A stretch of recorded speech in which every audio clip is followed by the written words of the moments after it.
Chapter 10 of Whose Body? By Dorothy Sayers. Mr. Parker, a faithful though doubting Thomas, had duly secured his medical student. A large young man like an overgrown puppy, with innocent eyes and freckled face. He sat on the Chesterfield before Lord Peter's library fire, bewildered in equal measure by his errand, his surroundings, and the drink which he was absorbing. His palate, though untutored, was naturally a good one, and he realized that even to call this liquid a drink, the term ordinarily used by him to designate cheap whisky, post-war beer, or a dubious glass of claret at a Soho restaurant, was a sacrilege. This was something outside normal experience, a genie in a bottle. The man called Parker, whom he had happened to run across the evening before in the public house at the corner of Prince of Wales Road, seemed to be a good sort. He had insisted on bringing him round to see this friend of his who lived splendidly in Piccadilly. Parker was quite understandable. He put him down as a government servant, or perhaps something in the city. The friend was embarrassing. He was a lord to begin with, and his clothes were a kind of rebuke to the world at large. He talked the most fatuous nonsense, certainly, but in a disconcerting way. He didn't dig into a joke and get all the fun out of it. He made it in passing, so to speak, and skipped away to something else before your retort was ready. He had a truly terrible manservant, the sort you read about in books, who froze the marrow in your bones with silent criticism. Parker appeared to bear up under the strain, and this made you think more highly of Parker. He must be more habituated to the surroundings of the great than you would think to look at him. You wondered what the carpet had cost on which Parker was carelessly spilling cigar ash. Your father was an upholsterer, Mr. Piggott of Piggott and Piggott, Liverpool, and you knew enough about carpets to know that you couldn't even guess at the price of this one. When you moved your head on the bulging silk cushion in the corner of the sofa, it made you wish you shaved more often and more carefully. The sofa was a monster, but even so it hardly seemed big enough to contain you. This Lord Peter was not very tall. In fact, he was rather a small man, but he didn't look undersized. He looked right. He made you feel that to be 6'3" was rather vulgarly assertive. You felt like mother's new drawing-room curtains, all over great big blobs. But everybody was very decent to you, and nobody said anything you couldn't understand, or sneered at you. There were some frightfully deep-looking books on the shelves all round, and you had looked into a great folio Dante which was lying on the table, but your hosts were talking quite ordinarily and rationally about the sort of books you read yourself, clinking good love stories and detective stories. You had read a lot of those, and could give an opinion, and they listened to what you had to say. Though Lord Peter had a funny way of talking about books, too, as if the author had confided in him beforehand, and told him how the story was put together, and which bit was written first. It reminded you of the way old Freke took a body to pieces.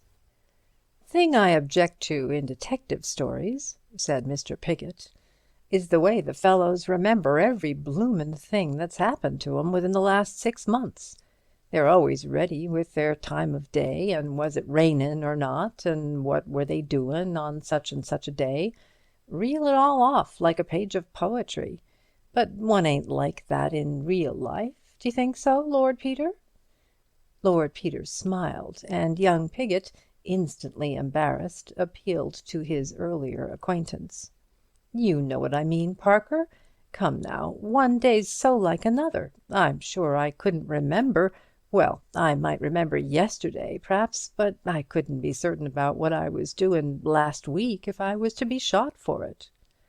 "No," said Parker, "and evidence given in police statements sounds just as impossible. But they don't really get it like that, you know. I mean, a man doesn't just say, 'Last Friday I went out at 10 o'clock a.m. to buy a mutton chop. As I was turning into Mortimer Street I noticed a girl of about 22 with black hair and brown eyes, wearing a green jumper, check skirt, Panama hat and black shoes, riding a Royal Sunbeam cycle at about 10 miles an hour, turning the corner by the Church of St. Simon and St. Jude on the wrong side of the road, riding toward the marketplace.' It amounts to that, of course, but it's really wormed out of him by a series of questions." "And in short stories," said Lord Peter, "it has to be put in statement form, because the real conversation would be so long and twaddly and tedious, and nobody would have the patience to read it. Writers have to consider their readers, if any, you see." "Yes," said Mr. Piggott, "but I bet you most people would find it jolly difficult to remember even if you asked 'em things. I should. Of course, I know I'm a bit of a fool, but then most people are, ain't they? You know what I mean. Witnesses ain't detectives. They're just average idiots like you and me." "Quite so," said Lord Peter, smiling as the force of the last phrase sank into its unhappy perpetrator. "You mean, if I were to ask you in a general way what you were doing, say a week ago today, you wouldn't be able to tell me a thing about it offhand?" "No, I'm sure I shouldn't." He considered. "No. I was in the hospital as usual, I suppose, and being Tuesday there'd be a lecture on something or other, dashed if I know what. And in the evening I went out with Tommy Pringle. No, that must have been Monday, or was it Wednesday? I tell you, I couldn't swear to anything." "You do yourself an injustice," said Lord Peter gravely. "I'm sure, for instance, you recollect what work you were doing in the dissecting room on that day, for example?" "Lord, no, not for certain. I mean, I dare say it might come back to me if I thought for a long time, but I wouldn't swear to it in a court of law." "I'll bet you half a crown to sixpence," said Lord Peter, "that you'll remember within 5 minutes." "I'm sure I can't." "We'll see. Do you keep a notebook of the work you do when you dissect? Drawings or anything?" "Oh, yes." "Think of that. What's the last thing you did in it?" "That's easy, because I only did it this morning. It was leg muscles." "Yes. Who was the subject?" "An old woman of sorts, died of pneumonia." "Yes. Turn back the pages of your drawing book in your mind. What came before that?" "Oh, some animals. Still legs. I'm doing motor muscles at present. Yes, that was old Cunningham's demonstration on comparative anatomy. I did rather a good thing of hare's legs and a frog's, and rudimentary legs on a snake." "Yes. Which day does Mr. Cunningham lecture?" "Friday." "Friday. Yes. Turn back again. What comes before that?" Mr. Piggott shook his head. "Do your drawings of legs begin on the right-hand page or the left-hand page? Can you see the first drawing?" Yes, I can see the date written at the top. It's a section of a frog's hind leg, on the right-hand page." "Yes. Think of the open book in your mind's eye. What is opposite to it?" This demanded some mental concentration. "Something round, coloured. Oh, yes, it's a hand. Yes, you went on from the muscles of the hand and arm to leg and foot muscles? Yes, that's right. I've got a set of drawings of arms." "Yes. Did you make those on Thursday?" "No, I'm never in the dissecting room on Thursday." "On Wednesday, perhaps?" "Yes, I must have made them on Wednesday. Yes, I did. I went in there after we'd seen those tetanus patients in the morning. I did them on Wednesday afternoon. I know I went back because I wanted to finish 'em. I worked rather hard, for me. That's why I remember." Yes, you went back to finish them. When had you begun them, then? Why, the day before. The day before. That was Tuesday, wasn't it? I've lost count. Yes, the day before Wednesday. Yes, Tuesday. Yes. Were they a man's arms or a woman's arms? Oh, a man's arms. Yes. Last Tuesday, a week ago today, you were dissecting a man's arms in the dissecting room. 6 pence, please. By Jove! Wait a moment. You know a lot more about it than that. You've no idea how much you know. You know what kind of man he was. Oh, I never saw him complete, you know. I got there a bit late that day, I remember. I'd asked for an arm specially, because I was rather weak in arms, and Watts, that's the attendant, had promised to save me one. Yes, you have arrived late and found an arm waiting for you. You are dissecting it, taking your scissors and slitting up the skin and pinning it back. Was it very young, fair skin? Oh, no, ordinary skin, I think, with dark hairs on it. Yes, that was it. Yes, a lean, stringy arm, perhaps, with no extra fat anywhere? Oh, no, I was rather annoyed about that. I wanted a good muscular arm, but it was rather poorly developed, and the fat got in my way. Yes, a sedentary man who didn't do much manual work. That's right. Yes, you dissected the hand, for instance, and made a drawing of it. You would have noticed any hard calluses? Oh, there was nothing of that sort. No, but should you say it was a young man's arm? Firm young flesh and limber joints? No. No. Old and stringy, perhaps? No. Middle-aged, with rheumatism. I mean, there was a chalky deposit in the joints, and the fingers were a bit swollen. Yes. A man about 50? About that. Yes. There were other students at work on the same body? Oh, yes. Yes. And they made all the usual sort of jokes about it? I expect so. Oh, yes. You can remember some of them. Who is your local funny man, so to speak? Tommy Pringle. What was Tommy Pringle doing? Can't remember. Whereabouts was Tommy Pringle working? Over by the instrument cupboard by sink C. Yes. Get a picture of Tommy Pringle in your mind's eye. Mr. Piggott began to laugh. Now I remember now. Tommy Pringle said the old Sheeny— Why? Did he call him a Sheeny? I don't know, but I know he did. Perhaps he looked like it. Did you see his head? No. Who had the head? I don't know. Oh, yes, I do, though. Old Freak bagged the head himself, and little Bounceable Binns was very cross about it, because he'd been promised a head to do with old Scrooger. I see.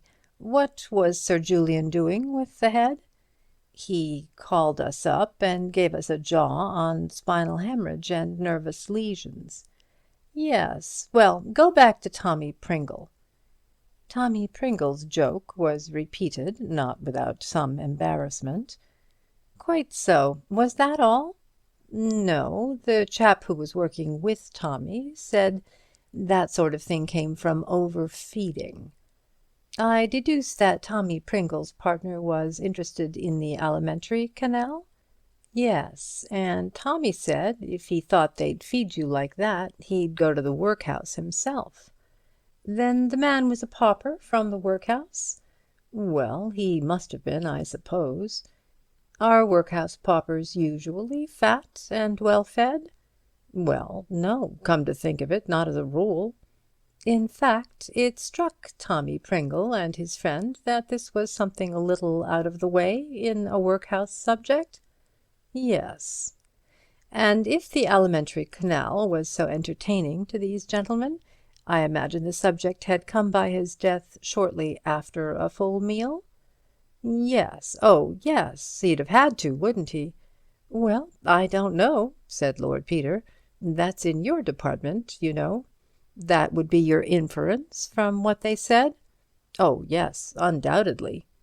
Yes, you wouldn't, for example, expect them to make that observation if the patient had been ill for a long time and fed on slops?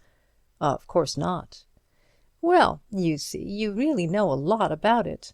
On Tuesday week you were dissecting the arm muscles of a rheumatic, middle-aged Jew of sedentary habits, who had died shortly after eating a heavy meal, of some injury producing spinal hemorrhage and nervous lesions and so forth, and who was presumed to come from the workhouse. Yes. And you could swear to those facts, if need were? Well, if you put it that way, I suppose I could. Of course you could. Mr. Piggott sat for some moments in contemplation. I say, he said at last, I did know all that, didn't I? Oh, yes, you knew it all right, like Socrates' slave. Who's he? A person in a book I used to read as a little boy. Oh, does he come in The Last Days of Pompeii? No, another book. I dare say you escaped it. It's rather dull. I never read much except Henty and Fenimore Cooper at school. But have I got rather an extra good memory, then? You have a better memory than you credit yourself with. Then why can't I remember all the medical stuff? It all goes out of my head like a sieve. Well, why can't you? Said Lord Peter, standing on the hearthrug and smiling down at his guest. Well, said the young man, the chaps who examine one don't ask the same sort of questions you do. No? No, they leave you to remember all by yourself, and it's beastly hard. Nothing to catch hold of, don't you know? But, I say, how did you know about Tommy Pringle being the funny man, and— I didn't, till you told me. No, I know, but how did you know he'd be there if you did ask? I mean to say, I say, said Mr. Piggott, who was becoming mellowed by influences themselves not unconnected with the alimentary canal, I say, are you rather clever, or am I rather stupid? No, no, said Lord Peter, it's me. I'm always asking such stupid questions. Everybody thinks I must mean something by 'em. This was too involved for Mr. Piggott. Never mind, said Parker soothingly. He's always like that. You mustn't take any notice. He can't help it. It's premature senile decay, often observed in the families of hereditary legislators. Go away, Wimsey, and play us the Beggar's Opera or something.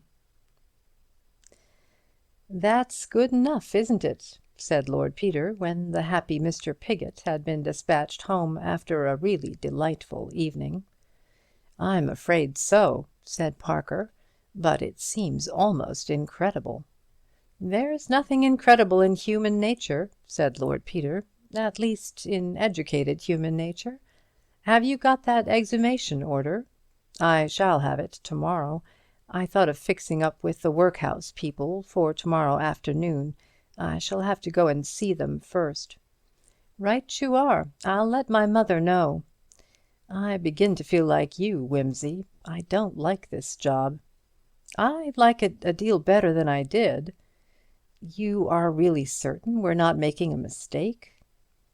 Lord Peter had strolled across to the window. The curtain was not perfectly drawn, and he stood gazing out through the gap into lighted Piccadilly. At this he turned around. If we are, he said, we shall know to-morrow, and no harm will have been done. But I rather think you will receive a certain amount of confirmation on your way home. Look here, Parker, d'you know, if I were you, I'd spend the night here. There's a spare bedroom. I can easily put you up. Parker stared at him. Do you mean I'm likely to be attacked? I think it very likely indeed.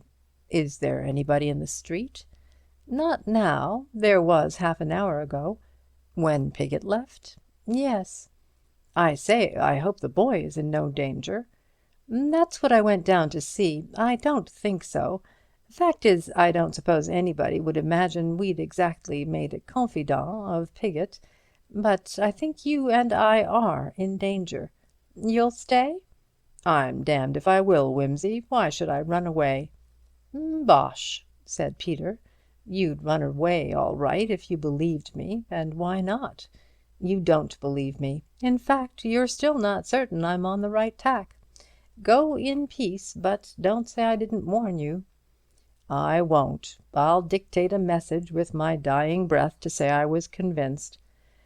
"Well, don't walk. Take a taxi." "Very well, I'll do that. And don't let anybody else get into it." "No." It was a raw, unpleasant night.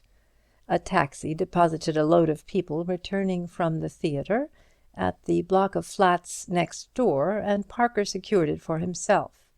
He was just giving the address to the driver when a man came hastily running up from a side street.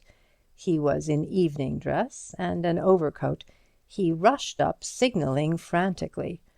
Sir, dear me, why, it's Mr. Parker. How fortunate! If you would be so kind. Summoned from the club. A sick friend. Can't find a taxi. Everybody going home from the theatre. If I might share your cab. You are returning to Bloomsbury? I want Russell Square, if I might presume. A matter of life and death." He spoke in hurried gasps, as though he had been running violently and far. Parker promptly stepped out of the taxi. "Delighted to be of service to you, Sir Julian," he said. "Take my taxi. I am going down to Craven Street myself, but I'm in no hurry. Pray make use of the cab." "It's extremely kind of you," said the surgeon. "I am ashamed—" "That's all right," said Parker cheerily. "I can wait." He assisted Freke into the taxi. "What number?" "24 Russell Square, driver, and look sharp." The taxi drove off. Parker remounted the stairs and rang Lord Peter's bell. "Thanks, old man," he said. "I'll stop the night after all." "Come in," said Wimsey. "Did you see that?" asked Parker. "I saw something. What happened exactly?" Parker told his story. "Frankly," he said, "I've been thinking you a bit mad, but now I'm not quite so sure of it." Peter laughed. "Blessed are they that have not seen and yet have believed. Bunter, Mr. Parker will stay the night. Look here, Wimsey, let's have another look at this business. Where's that letter?" Lord Peter produced Bunter's essay in dialogue. Parker studied it for a short time in silence. "You know, Wimsey, I'm as full of objections to this idea as an egg is of meat." "So am I, old son. That's why I want to dig up our Chelsea pauper. But trot out your objections." "Well, look here, I don't pretend to be able to fill in all the blanks myself, but here we have 2 mysterious occurrences in one night, and a complete chain connecting the one with the other through one particular person. It's beastly, but it's not unthinkable." "Yes, I know all that, but there are 1 or 2 quite definite stumbling blocks." "Yes, I know, but see here. On the one hand, Levy disappeared after being seen looking for Prince of Wales Road at 9 o'clock. At 8 next morning a dead man, not unlike him in general outline, is discovered in a bath in Queen Caroline Mansions. Levy, by Freke's own admission, was going to see Freke. By information received from Chelsea Workhouse, a dead man, answering to the description of the Battersea corpse in its natural state, was delivered that same day to Freke. We have Levy with a past and no future, as it were, an unknown vagrant with a future in the cemetery and no past, and Freke stands between their future and their past." "That looks all right." "Yes. Now further, Freke has a motive for getting rid of Levy, an old jealousy." "Very old, and not much of a motive." "People have been known to do that sort of thing." Footnote: Lord Peter was not without authority for his opinion. Quote, With respect to the alleged motive, it is of great importance to see whether there was a motive for committing such a crime, or whether there was not, or whether there is an improbability of its having been committed so strong as not to be overpowered by positive evidence. But if there be any motive which can be assigned, I am bound to tell you that the inadequacy of that motive is of little importance. We know from the experience of the criminal courts that atrocious crimes of this sort have been committed from the very slightest of motives, not merely from malice and revenge, but to gain a small pecuniary advantage and to drive off for a time pressing difficulties." End quote. L. C. J. Campbell, summing up in Reg. v. Palmer, Shorthand Report, page 308, CCC, May 1856 session, page 5. Italics mine, D.L.S. End of footnote. You're thinking that people don't keep up old jealousies for 20 years or so. Perhaps not just primitive brute jealousy. That means a word and a blow. But the thing that rankles is hurt vanity. That sticks. Humiliation. And we've all got a sore spot we don't like to have touched. I've got it. You've got it. Some blighter said hell knew no fury like a woman scorned, stickin' it on to poor women. Sex is every man's loco spot. You needn't fidget, you know it's true. He'll take a disappointment, but not a humiliation. I knew a man once who'd been turned down, not too charitably, by a girl he was engaged to. He spoke quite decently about her. I asked what had become of her. "Oh," he said, "she married the other fellow."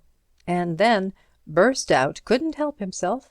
"Lord, yes," he cried, "I think of it jilted for a Scotchman." I don't know why he didn't like Scots, but that was what got him on the raw. Look at Freke. I've read his books. His attacks on his antagonists are savage. And he's a scientist, yet he can't bear opposition even in his work, which is where any first-class man is most sane and open-minded. Do you think he's a man to take a beating from any man on a side issue? On a man's most sensitive side issue? People are opinionated about side issues, you know. I see red if anybody questions my judgment about a book. And Levy, who was nobody 20 years ago, romps in and carries off Freke's girl from under his nose. It isn't the girl Freke would bother about. It's having his aristocratic nose put out of joint by a little Jewish nobody. There's another thing. Freke got another side issue. He likes crime. In that criminology book of his, he gloats over a hardened murderer. I've read it, and I've seen the admiration simply glaring out between the lines whenever he writes about a callous and successful criminal. He reserves his contempt for the victims, or the penitents, or the men who lose their heads and get found out. His heroes are Edmond de la Pommeraye, who persuaded his mistress into becoming an accessory to her own murder, and George Joseph Smith of Brides in a Bath fame, who could make passionate love to his wife in the night and carry out his plot to murder her in the morning. After all, he thinks conscience is a sort of vermiform appendix. Chop it out and you'll feel all the better. Freke isn't troubled by the usual conscientious deterrent. Witness his own hand in his books. Now, again, the man who went to Levy's house in his place knew the house. Freke knew the house. He was a red-haired man, smaller than Levy, but not much smaller, since he could wear his clothes without appearing ludicrous. You have seen Freke. You know his height, about 5'11", I suppose, and his auburn mane. He probably wore surgical gloves. Freke is a surgeon. He was a methodical and daring man. Surgeons are obliged to be both daring and methodical. Now take the other side. The man who got hold of the Battersea corpse had to have access to dead bodies. Freke obviously had access to dead bodies. He had to be cool and quick and callous about handling a dead body. Surgeons are all that. He had to be a strong man to carry the body across the roofs and dump it in at Thipps's window. Freke is a powerful man and a member of the Alpine Club. He probably wore surgical gloves, and he let the body down from the roof with a surgical bandage. This points to a surgeon again. He undoubtedly lived in the neighbourhood. Freke lives next door. The girl you interviewed heard a bump on the roof of the end house. That is the house next to Freke's. Every time we look at Freke, he leads somewhere, whereas Milligan and Thipps and Crimplesham and all the other people we've honoured with our suspicion simply led nowhere.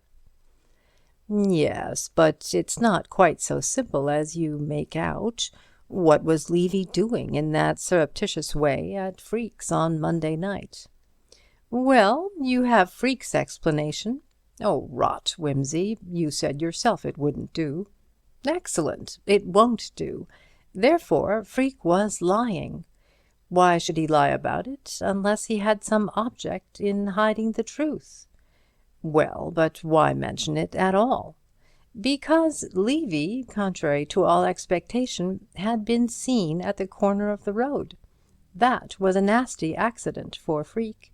He thought it best to be beforehand with an explanation of sorts. He reckoned, of course, on nobody's ever connecting Levy with Battersea Park. Well, then we come back to the first question. Why did Levy go there? I don't know, but he was got there somehow. Why did Freke buy all those Peruvian oil shares? I don't know, said Parker in his turn.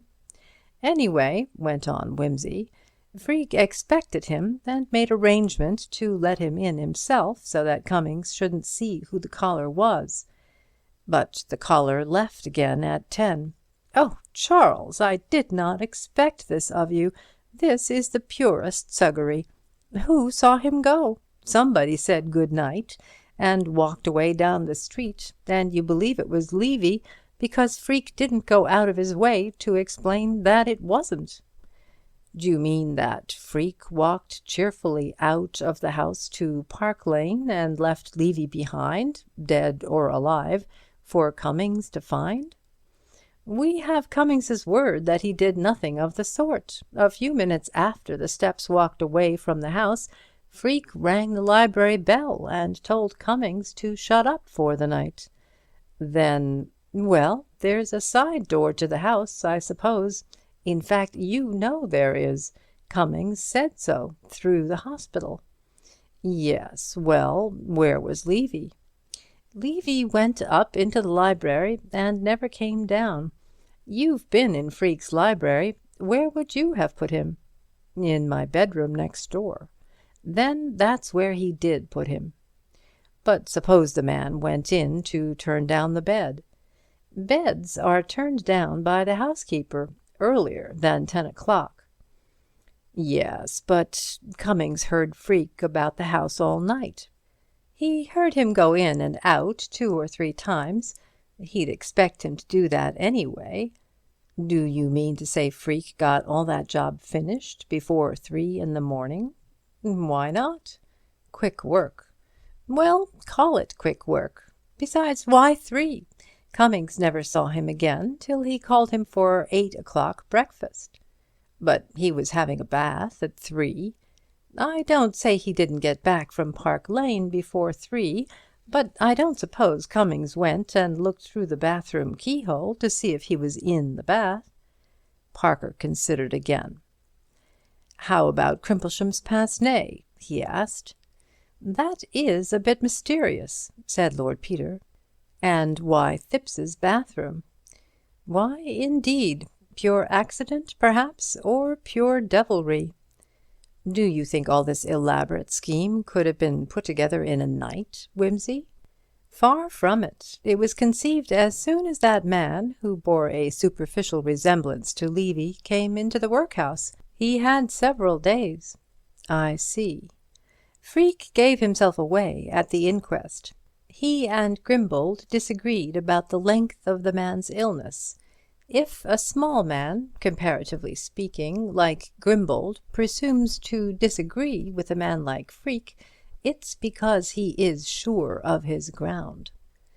Then, if your theory is sound, Freke made a mistake. Yes, a very slight one. He was guarding, with unnecessary caution, against starting a train of thought in the mind of anybody, say the workhouse doctor. Up till then he'd been reckoning on the fact that people don't think a second time about anything, a body, say, that's once been accounted for. What made him lose his head? A chain of unforeseen accidents. Levy's having been recognized, my mother's son having foolishly advertised in the Times his connection with the Battersea end of the mystery, Detective Parker, whose photograph has been a little prominent in the illustrated press lately, seen sitting next door to the Duchess of Denver at the inquest. His aim in life was to prevent the two ends of the problem from linking up.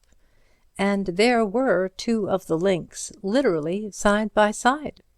Many criminals are wrecked by over-caution. Parker was silent.